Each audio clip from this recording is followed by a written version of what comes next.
Corporate Finance OneNote Practice Problem. In this presentation, we're going to work a practice problem in OneNote related to calculating accounts receivable and average collection period. Get ready, it's time to take your chance with Corporate Finance. Here we are in OneNote. If you would like to follow along in OneNote, you're not required to do so, but if you have access to it and would like to, we are in the 715 Accounts Receivable and Average Collection Period tab in the Practice Problems section.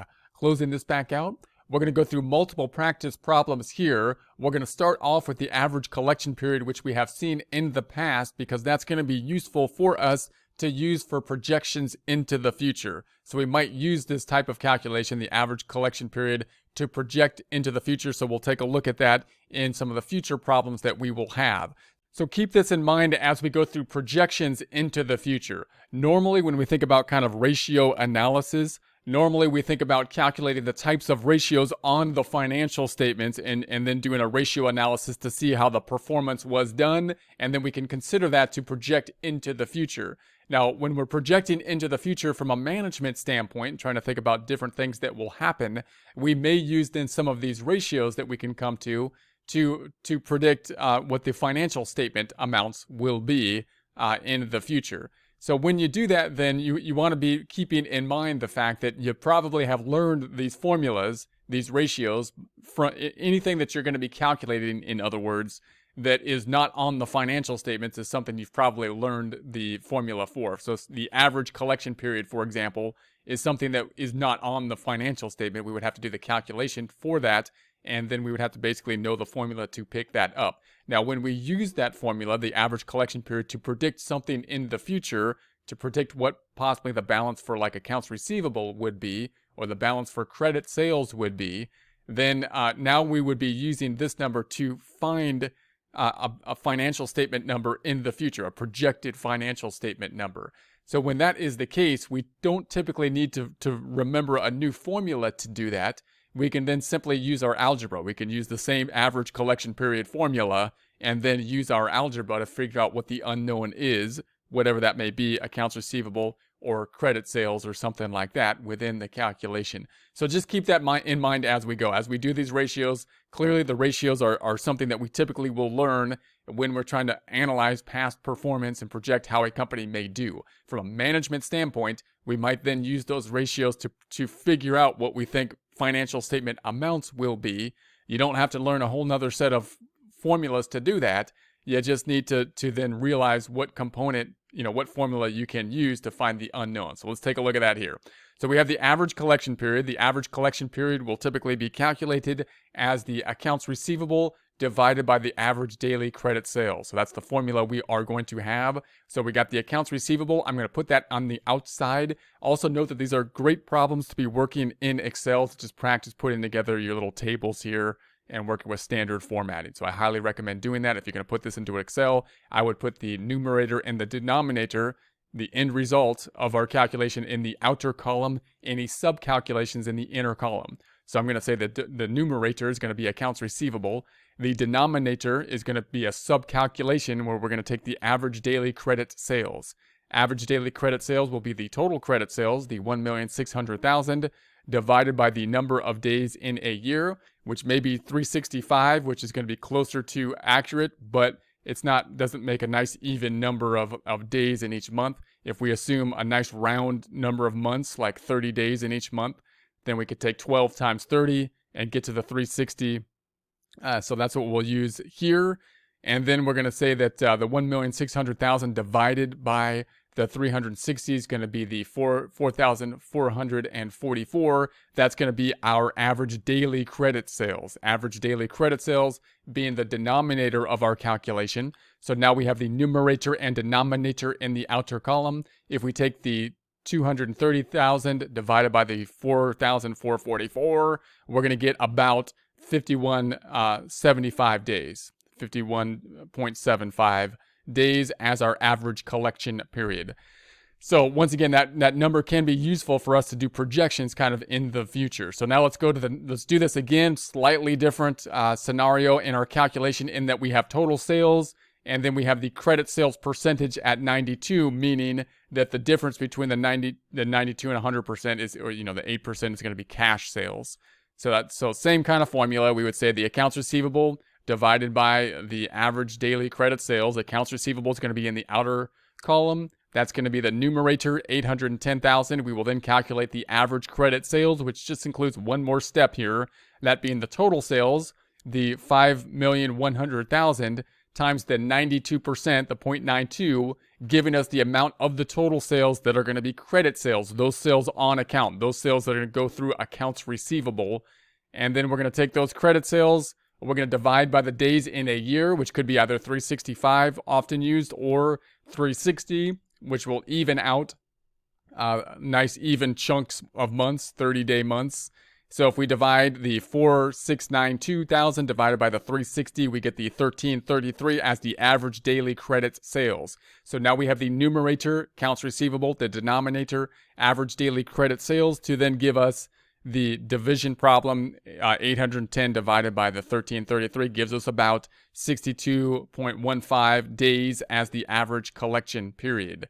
Okay, so now let's take a look at a problem that's a little bit different. So now we're going to say that we're going to assume credit sales of the 630,000, and we have the average collection period. We're going to assume the average collection period of 40 days. So we can see a situation, you can think of a situation here where we basically think we have these two pieces of data, and we then want to calculate the average accounts receivable. We're going to basically be calculating this average accounts receivable is what we're looking for. Now to do that, you might think, well, then I need to basically have a new formula to calculate average accounts receivable. But note that the accounts receivable is basically something that would be on the balance sheet, right? That would be a balance sheet account. And normally, so that's not something normally you would do a formula for unless you were doing a projection into the future. So if you're given basically, if we have these two numbers, then which one of these wouldn't be on a financial statement? Obviously, the credit sales would be a financial statement number, in essence, the sales number.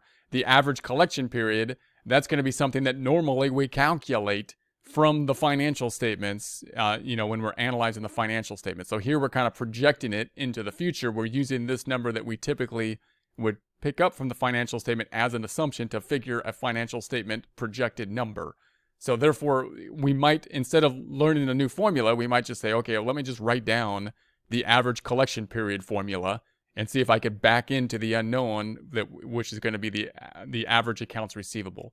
So we'll think about it that way, and then we'll just rework the calculation to figure out average accounts receivable. Note that if you work like a book problem, or if you talk to someone about it and ask them for help, they're most likely going to rework the problem as if, you got to learn a new formula for accounts receivable, given this scenario. And that's not necessarily the case. You're going to look for this one, the one that you would be the calculation that you would be using to find something that's not on the financial statements that you already may have memorized, and then find the unknown. Just use your algebra. So it would look like this. The calculation for the average collection period, as we saw, is the accounts receivable divided by the average daily credit sales. So the accounts receivable is the unknown. I'm going to put the same kind of formula we had before. The 70,000 is unknown, so I'm going to make it yellow, even though I have the number there. Just pretend it's unknown right now. And then we have the average daily credit sales, which is what we know, which is the 630,000. And we know the number of days is 360. So if we divide that out, that would give us the average daily credit sales of the 1,750. And then we know that the $40 is going to be the average collection period. So $40, we know that. We don't know the yellow number. And then we could write this out algebraically if we needed to. The unknown divided by the 1750 equals 40, and solve for it. Or we can probably see it here on what we need to do. We'd have to say the 1750 times 40 is going to give us the 70,000. And then we can double check our formula to say, well, does that work? If I took the 70,000 divided by the 1750, we would get to 40. So that's how I would normally recommend doing this. Now, if you were to rewrite the algebra as if you had like a formula for the accounts receivable given this information, it would look something like this. We would take the credit sales of the 630,000 given to us. We got the days in a year, 360. That's going to give us our 1750. And then we're going to have the average collection period that we're going to multiply it out by to get to that 70,000. So again, if you were to ask someone, they'd probably give you this formula, and then you probably think you're going to need to memorize this formula. But remember, you're not really looking for that. You're trying to figure out, what formula do I already know that I can use? And this one, because it's not a financial statement number, something you usually calculate from the financial statements, is the one that you'd probably, be suspicious that would be the one you'd be taking if that's going to be if it was a book problem that you're working. And you can see how this could be useful for basically projection. So let's take a look at another one here. So we're given the credit sales, the average collection period 55 days. And once again, we want to find the average accounts receivable. So once again, the average accounts receivable is basically a balance sheet number. So if I look at these, I'm going to say, okay, well, I don't need a new formula to find a balance sheet number. What's the thing here that's not a balance sheet number? That's the average collection period. Can I write down the formula for the average collection period, then use algebra to find the unknown? That's the approach we would have. Average collection period equals accounts receivable divided by the average daily credit sales. So here's our calculation again. The average collection period, this would be the unknown, to the 213,889. Then we would pick up the average daily credit sales, which would be the 1,400,000 divided by the 360 number of days in a year, if it was even 30 days each month. That will give us the average daily credit sales, the 3,889, and we know the total is 55, the average collection period. So then we can back into the accounts receivable. If I know these two numbers, we can write it down algebraically. It would be X divided by 3,899 equals 55, and then we can do the algebra, which would simply be the 3,889 times 55, which would give us the 213,800, and this is rounded. So let's be a little bit more exact, and just to see that it's really the 1400000 divided by the 360, and that would give us the 388.8888. And then if we took that number times the 55, we would get about the 213,889. Let's see if that works. If we take that number minus about the 3,889, let's do that again. Hold on a second. If I take the 213,889 divided by the 3,889, we get about that 55.